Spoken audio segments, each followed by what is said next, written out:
Shalom, selamat malam dan selamat sabat baik kepada kita semua, kepada Bapak Ibu, saudara-saudari, terlebih kepada rekan-rekan pemuda-pemudi yang terkasih dalam Tuhan Yesus Kristus. Pada malam ini, di malam yang ke-6 dalam rangka acara kebaktian kebangunan rohani pemuda daerah Jawa kawasan Tengah, pada kesempatan ini kita akan mempelajari firman Tuhan yang berjudul Keputusan Terbesar Orang Muda. Namun sebelum kita mempelajari lebih lanjut, kita akan bersatu dalam doa mengundang Roh Kudus dalam hati kita. Ya Tuhan, Allah Bapa kami yang bertahta di dalam kerajaan surga, pada malam Sabat ini kami akan mempelajari firman-Mu. Urapilah kami supaya kami dapat memahami dan mempelajari apa yang kami pelajari di dalam firman Tuhan ini, terlebih kepada hamba-Mu yang bersedia untuk membawakannya. Tuntunlah hamba-Mu dalam berkata-kata, supaya dapat berkata-kata sesuai dengan turut kehendak-Mu saja ya Tuhan. Sebab ini adalah firman Tuhan yang kudus, yang datang hanya dari Tuhan saja. Kiranya Engkau sertai kami dari awal hingga akhirnya. Ampuni kami dari segala dosa dan kesalahan kami. Terima kasih Engkau telah menyertai kami selama 6 hari bekerja kami. Di dalam nama Tuhan Yesus Kristus kami berdoa dan mengucap syukur. Amin. Saudara-saudara yang terkasih dalam Tuhan Yesus Kristus, kita tahu di dalam gambar ini di bawah bagian judul, kita sudah tahu bagaimana cerita ini sudah kita dengar sejak dari kita kecil. Kita dengar cerita ini dari cerita anak-anak, atau bahkan di saat ketika pengkhotbah para pendeta-pendeta membawakan cerita ini di saat mereka membawakan khotbah-khotbah dengan bertema keselamatan, kepahlawanan. Ya, kita tahu ini adalah cerita tentang Daud dan Goliat. Ketika Tuhan memilih hamba-Nya Daud untuk maju ke medan pertempuran di saat ketika terjadi peperangan besar antara bangsa Israel dengan bangsa Filistin, Daud ini menyerahkan dirinya sepenuhnya kepada Tuhan dan Tuhan menolong dia. Dan lalu Daud mengambil keputusan yang tepat. Untuk apa? Untuk membela bangsanya, untuk membela Tuhannya yang benar. Di saat itu juga ia maju berhadapan dengan Goliat, sang panglima tentara Filistin yang terkenal memiliki badan yang kekar, besar, raksasa, yang bahkan dilengkapi dengan berbagai persenjataan yang sangat lengkap. Walaupun Daud ini maju hanya mengandalkan tongkat, ali-ali, dan juga 5 buah batu kerikil yang dia ambil dari sungai yang ada di tempat tersebut, maka Daud menyerahkan sepenuhnya dirinya kepada Tuhan, dan akhirnya Tuhan menolong dia dan Daud berhasil mengalahkan Goliat walaupun hanya menggunakan batu dan ali-ali. Kita sudah tahu bagaimana cerita ini, cerita yang begitu menakjubkan ketika Daud mengambil keputusan yang tepat, menyerahkan dirinya sepenuhnya kepada Tuhan untuk menjadi pahlawan yang terdepan. Kemenangan itu berarti adalah keselamatan. Kemenangan dan keselamatan, walaupun dua hal ini memiliki makna yang berbeda, namun kedua hal ini saling berkaitan satu dengan yang lainnya. Kisah Para Rasul 13 ayat 47 berkata, "Sebab inilah yang diperintahkan kepada kami, Aku telah menentukan engkau menjadi terang bagi bangsa-bangsa yang tidak mengenal Allah, supaya engkau membawa keselamatan sampai ke ujung bumi." Ketika Rasul Paulus diutus oleh Tuhan sebagai rasulnya, Tuhan memilih dia sebagai rasul untuk mengabarkan keselamatan, mengabarkan Injil kepada bangsa-bangsa yang bukan Yahudi, bangsa Yunani, bangsa Romawi, bahkan sampai kepada bangsa Eropa. Paulus ini dipilih untuk mengabarkan Injil kepada bangsa-bangsa di luar Yahudi. Walaupun sementara itu Petrus dipilih sebagai rasul yang mengabarkan Injil terbatas kepada bangsa Yahudi saja. Tetapi inilah yang menjadi kehendak Tuhan, bahwa Dia memilih hamba Rasul Paulus untuk menjadi pengabar Injil, membawa kabar keselamatan hingga ke ujung bumi. Yang artinya adalah Dia mengabarkan Injil sampai kemanapun, dimanapun Dia berada, di situ Dia mengabarkan kebenaran Tuhan tersebut. Keselamatan. Cita-cita tertinggi seorang pahlawan itu adalah keselamatan.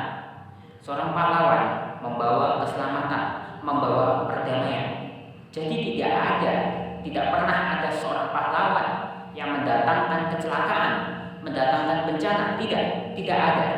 Seorang pahlawan hanya mendatangkan keselamatan, membawa perdamaian kepada siapa saja. Karena itu adalah cita-cita yang tertinggi, cita-cita luhur dari seorang pahlawan yang sejati. Yohanes 3 ayat 16. Karena begitu besar kasih Allah akan dunia ini, sehingga Ia telah mengaruniakan anaknya yang tunggal, supaya setiap orang yang percaya kepadanya tidak binasa, melainkan beroleh hidup yang kekal. Allah kita adalah Allah yang Maha Pengasih, Maha Penyayang, Maha Pengampun. Allah kita bukanlah Allah yang otoriter, bukan Allah yang kejam, bukan Allah yang bengis. Karena Allah begitu kasih, begitu sayang kepada umat manusia. Walaupun manusia ini telah banyak melakukan kesalahan, telah banyak melakukan perbuatan dosa, tetapi Allah memiliki rencana yang terbaik bagi manusia, yaitu apa? Mengaruniakan putranya yang tunggal, mengirimkan anaknya yang tunggal, anak satu-satunya, yaitu siapa? Yesus Kristus. Yesus rela mati disalibkan bagi saya, bagi Anda, bagi kita semua yang ada di dunia ini, yaitu umat-umat manusia, supaya apa? Jangan sampai mendapatkan kebinasaan, tetapi mendapatkan kehidupan yang kekal, memiliki sifat-sifat yang baru, dan mendapatkan kerajaan surga yang telah Tuhan janjikan. Amin, saudara-saudara. Terima kasih, puji Tuhan. Keselamatan dan pertobatan. Jika seseorang telah diselamatkan, maka ia akan membawakan pertobatan. Orang yang telah diselamatkan, pastinya dia akan mengajar yang namanya pertobatan, dan dia pun bertobat. Di dalam 2 Petrus 3 ayat 9, Tuhan tidak lalai menepati janjinya, sekalipun ada orang yang menganggapnya sebagai kelalaian, tetapi ia sabar terhadap kamu, karena ia menghendaki supaya jangan ada yang binasa, melainkan supaya semua orang berbalik dan bertobat. Manusia bisa saja mengingkari janjinya. Manusia bisa lalai menepati janjinya kepada siapa? Kepada sesamanya. Tapi bagaimana dengan Tuhan? Tuhan tidak demikian. Tuhan tidak pernah mengingkari janjinya. Tuhan tidak pernah lalai menepati janjinya dengan umatnya. Walaupun orang lain, walaupun manusia selalu mengatakan, itu kelalaian, tapi bagi Tuhan itu tidak demikian. Tuhan tidak pernah lalai menepati janjinya, karena Dia selalu menghendaki, Dia selalu menunggu supaya apa? Kepada kita semua jangan sampai ada satupun yang jatuh binasa, melainkan memperoleh pertobatan, memperoleh keselamatan, dan berbalik untuk bertobat, berbalik dari yang jahat kembali kepada yang baik dan benar. Di dalam 2 Petrus 3 ayat 14 sampai 15. Sebab itu, saudara-saudaraku yang kekasih, sambil menantikan semuanya ini, kamu harus berusaha supaya kamu kedapatan tak bercacat dan tak bernoda di hadapannya dalam perdamaian dengan Dia. Di ayat yang ke-15, anggaplah kesabaran Tuhan kita sebagai kesempatan bagimu untuk beroleh selamat, seperti juga Paulus, saudara kita yang kasih, telah menulis kepadamu menurut hikmat yang dikaruniakan kepadanya. Tuhan menginginkan kita supaya kita didapati tidak bercacat, tidak bernoda, tidak kotor di hadapannya, melainkan apa? Didapati benar, suci, utuh, dan bersih di saat ketika dalam proses pengadilan antara Tuhan dengan kita. di hadapan Dia dalam perdamaiannya, dalam proses pengadilannya di kerajaan surga. Kesabaran Tuhan itu begitu besar. Kesabaran Tuhan tidak ada batasnya. Selama pintu kasihan masih terbuka, kita hendaknya memanfaatkan kesempatan itu. Untuk apa? Untuk mendapatkan keselamatan, mengejar keselamatan, dan bertobat, supaya kita didapati setia, baik dan benar di hadapannya. Sebagaimana yang dikatakan oleh hamba Tuhan Rasul Petrus mengenai Paulus, saudaranya yang kekasih, menuliskan apa yang dia tuliskan berdasarkan hikmat yang dikaruniakan oleh Tuhan kepadanya. Dan kesempatan itu adalah kesempatan untuk bertobat. Tidak ada yang namanya kesempatan untuk mengulangi perbuatan dosa, kesempatan untuk mengulangi melakukan kesalahan. Tidak ada. Yang ada hanyalah kesempatan untuk bertobat, berbalik dari yang jahat kepada yang baik, dan menjadi umat-umat Tuhan yang baik dan benar, dan merubah segala hal-hal yang pernah dilakukan supaya menjadi pribadi yang lebih baik di hadapan Tuhan. Pertobatan itu menuntut adanya pengorbanan. Pertobatan umat manusia menuntut adanya pengorbanan. Pengorbanan siapakah itu? Pengorbanan putranya yang tunggal, Yesus Kristus, yang mati disalibkan demi menebus kita, umat manusia, dari dosa-dosa, supaya kita, umatnya yang terpilih, jangan ada satupun yang jatuh ke dalam kebinasaan, melainkan memperoleh kehidupan yang kekal, memperoleh janji Tuhan, yaitu apa? Kerajaan surga, mahkota kehidupan, dan jubah kehidupan yang telah Tuhan janjikan kepada umat-umatnya yang bersedia untuk masuk ke dalam kerajaan surga. Pengorbanan dalam pertobatan. Pertobatan itu memang membutuhkan pengorbanan, baik itu pengorbanan harta, pengorbanan waktu, pengorbanan tenaga, bahkan terlebih lagi pengorbanan nyawa. Dikisahkan pada masa kegelapan, umat-umat Tuhan pada masa itu berada dalam masa penganiayaan bangsa Romawi, di mana bangsa Romawi yang adalah Romawi kepausan menginginkan supaya semua orang pada masa itu untuk memelihara hari Minggu. Lalu bagaimana dengan umat-umat Tuhan pada masa itu? Khususnya mereka yang berasal dari kalangan kaum Waldensia. Kita tahu kaum Waldensia itu siapa? Kaum Waldensia ini adalah kaum yang berasal dari pengikut-pengikut dari seorang orang kaya bernama Peter Waldo. Peter Waldo ini yang menjadi pelopor, menjadi pionir dari adanya pengikut-pengikut Waldensia. Pengikut Waldensia ini yang menjadi sasaran kemarahan kekaisaran Romawi, Roma kepausan, di mana banyak di antara mereka mati, dieksekusi, dianiaya, bahkan dihabisi, dibunuh. Hanya karena apa?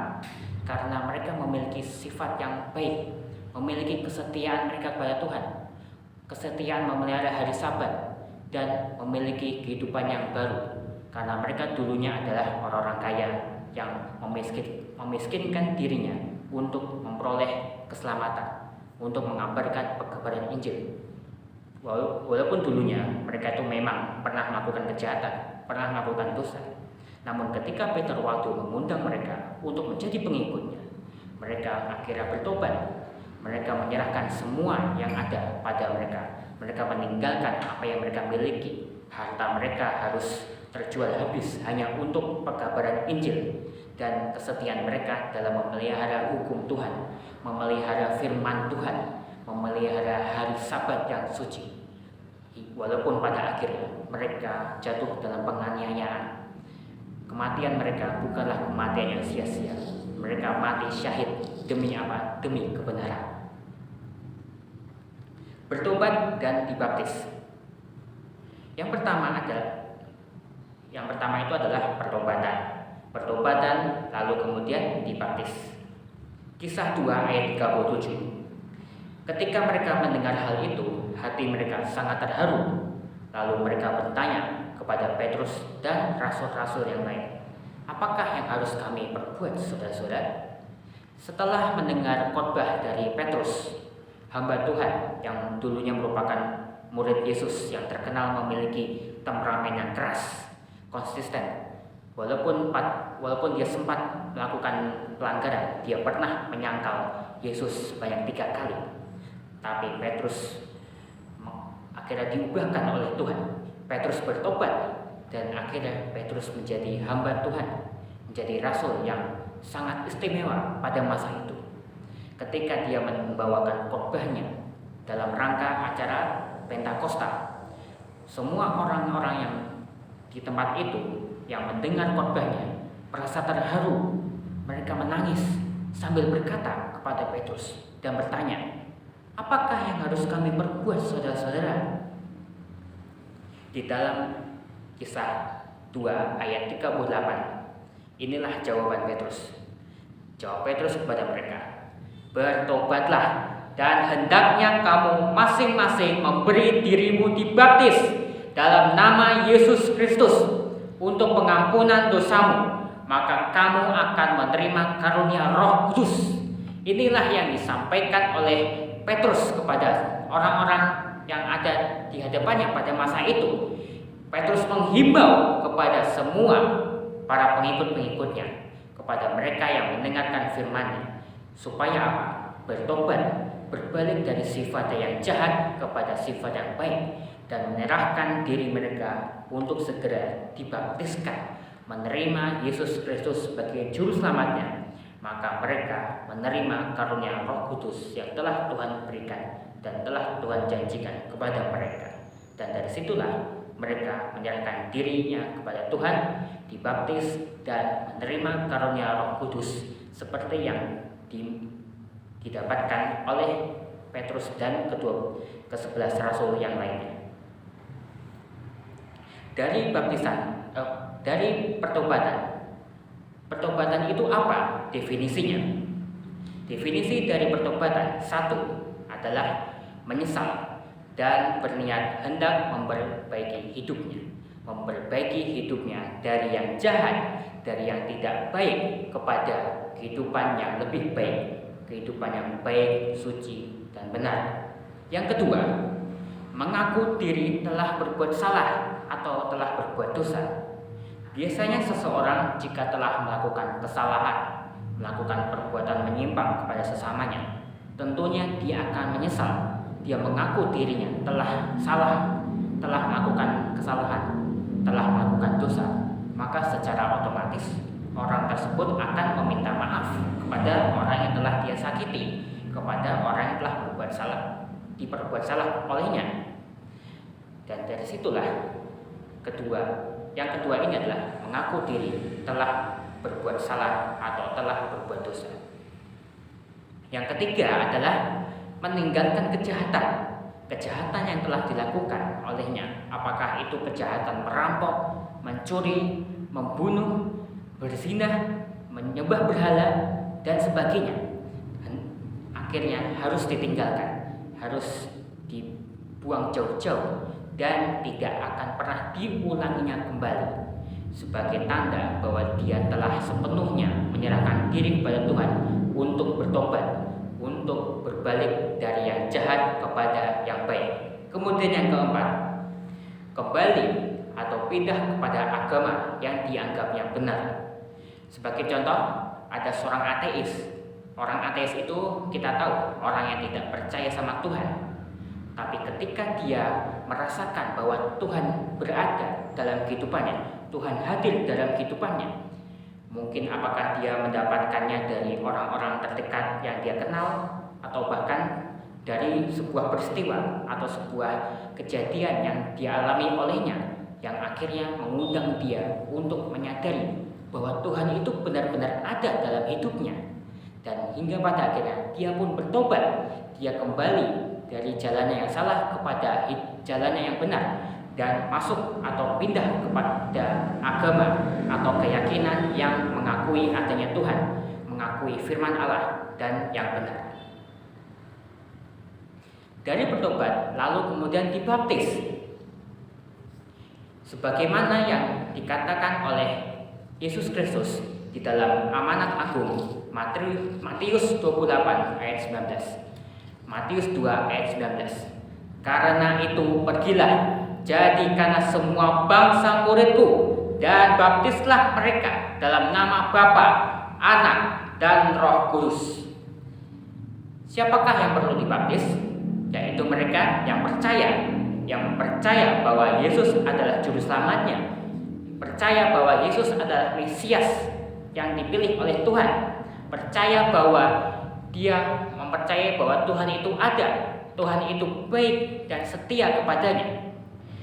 Markus 16 ayat 16 berkata, siapa yang percaya dan dibaptis akan diselamatkan, tetapi siapa yang tidak percaya akan dihukum.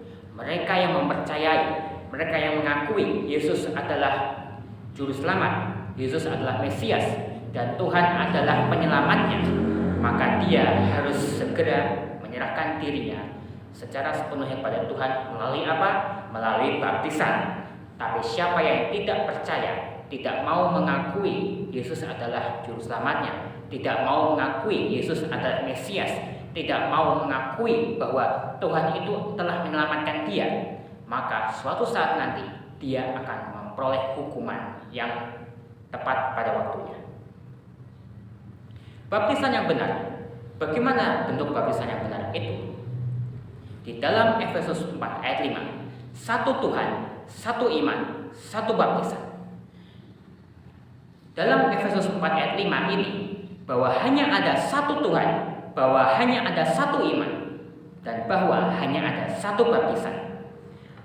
Baptisan itu diambil dari kata baptizo dalam bahasa Yunani, yang artinya adalah diselamkan, dipermandikan, dicelup, dikuburkan dalam-dalam, tanpa meninggalkan satupun bagian yang masih muncul di permukaan, yaitu dikuburkan secara dalam-dalam atau diselamkan. Berarti baptisan apa yang benar? Yaitu baptisan dengan cara diselamkan. Kenapa harus diselamkan? Bukankah ada baptisan yang menggunakan bendera? Bukankah ada baptisan yang menggunakan asap dari obor, atau dengan cara dipercik, atau bahkan dengan cara disiram, atau bahkan melalui via online? Sebenarnya baptisan yang benar itu adalah diselamkan. Karena kenapa? Roma 6 ayat 3, atau tidak tahukah kamu bahwa kita semua telah dibaptis dalam Kristus, telah dibaptis dalam kematiannya? Lanjut di ayat yang keempat, dengan demikian kita telah dikuburkan bersama-sama dengan dia oleh baptisan dalam kematian, supaya sama seperti Kristus telah dibangkitkan dari antara orang mati oleh kemuliaan Bapa, demikianlah juga kita akan hidup dalam hidup yang baru.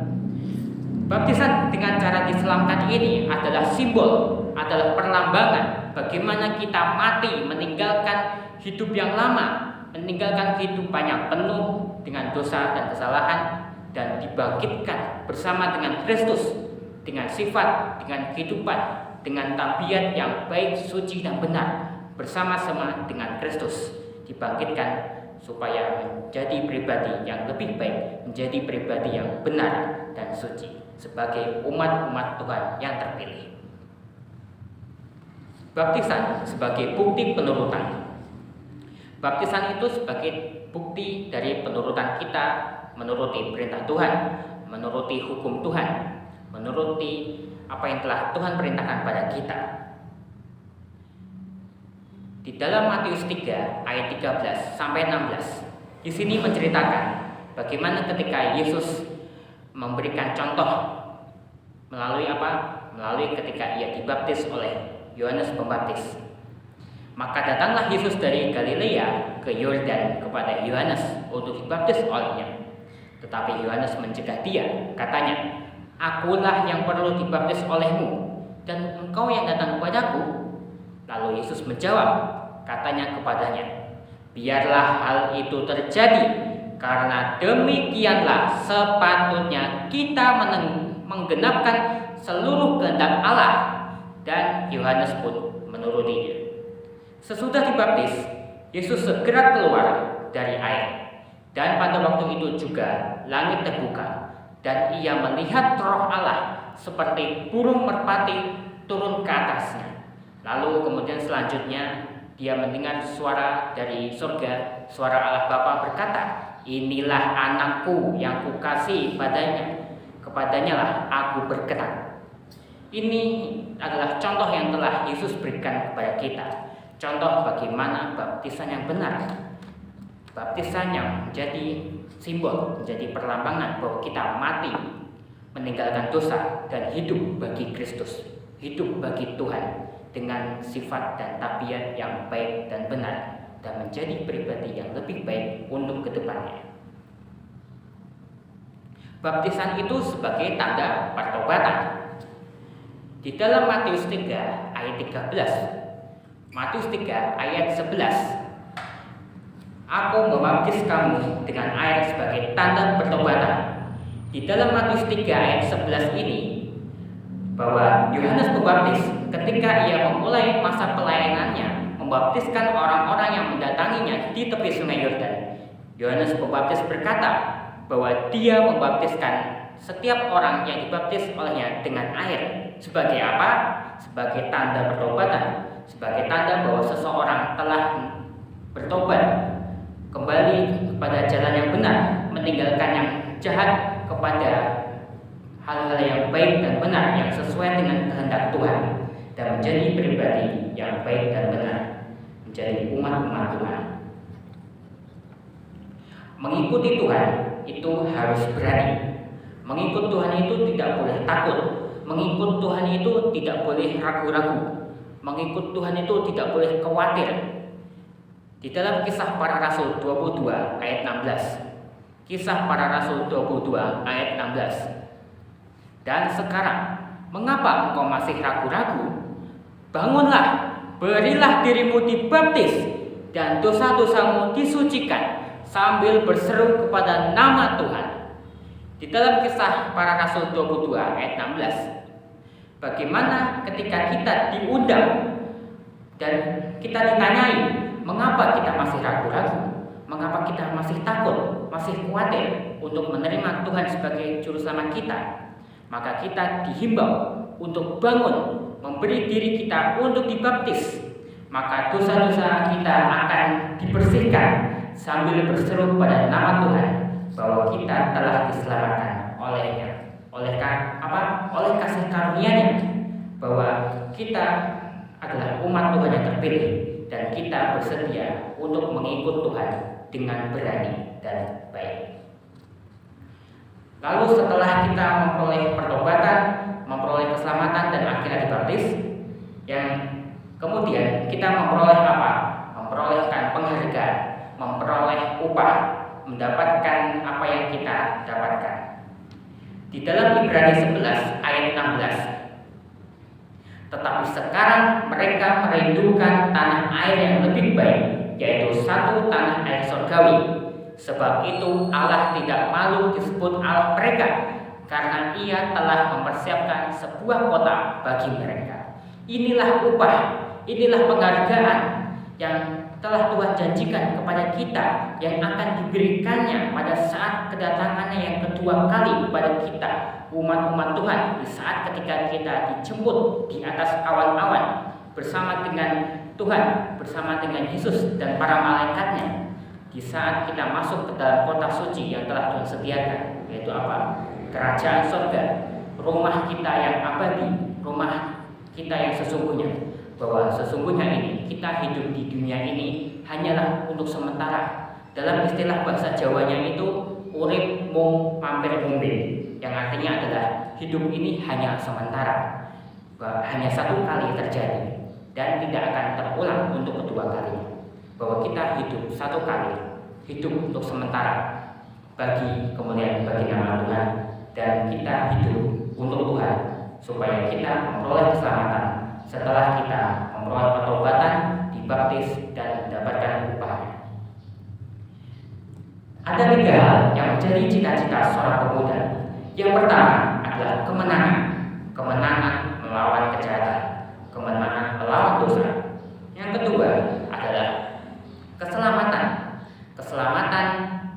telah Tuhan berikan kepada kita, hendaklah kita pergunakan sebaik-baiknya. Jangan mempergunakan keselamatan itu untuk memuaskan hawa nafsu kita.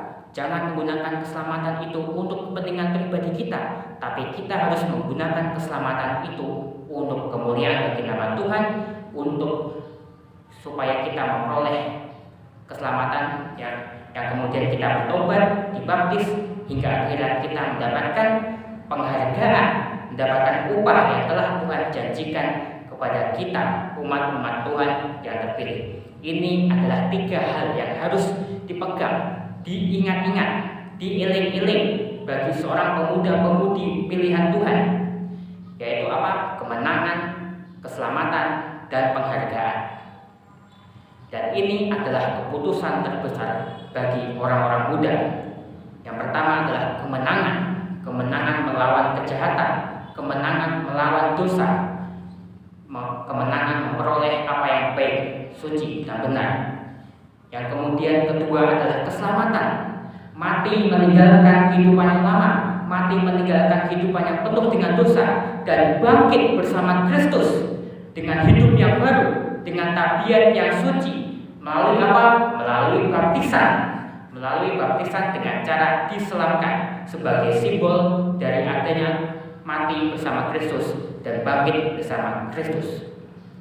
Dan kemudian yang ketiga adalah penghargaan upah yang telah Tuhan janjikan kepada kita akan diberikan kepadanya di saat kedatangannya yang kedua kali, yaitu apa? Sebuah kota yang suci, yang megah, yaitu kerajaan surga, rumah kita yang abadi.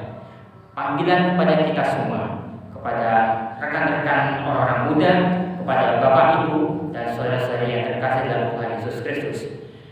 Bersediakah Anda memegang 3 prinsip ini, mengambil keputusan untuk menerima Yesus sebagai juru selamatnya, menerima Tuhan yang telah menyelamatkan Anda, menyelamatkan saya, dan menyelamatkan siapa saja yang ada di sekitar kita, bahwa Tuhan telah memiliki kehendaknya yang terbaik bagi kita. Kita hendaknya bersedia mengambil keputusan terbesar, keputusan yang benar, keputusan terbaik bagi Tuhan. Demikianlah firman Tuhan yang kita pelajari pada malam Sabat ini. Saya bawakan dalam nama Tuhan Yesus. Terima kasih, Tuhan memberkati, dan selamat Sabat.